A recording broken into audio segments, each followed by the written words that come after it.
بالنسبة لمنزلة الصلاة من بين سائر العبادات، ما فضلها وفضل المحافظة على هذه الفرائض؟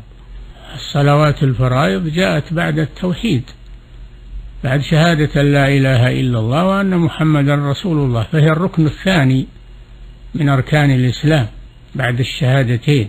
ولا دين لمن لا صلاة له.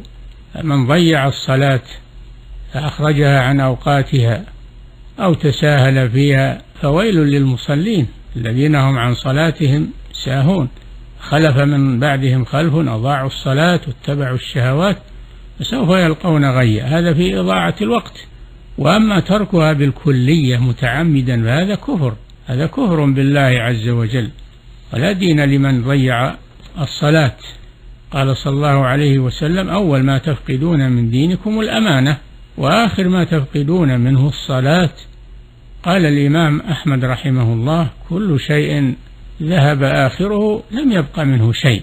من ضيع الصلاة متعمدا فليس له دين حتى يتوب إلى الله عز وجل، لأن الصلاة هي عمود الإسلام.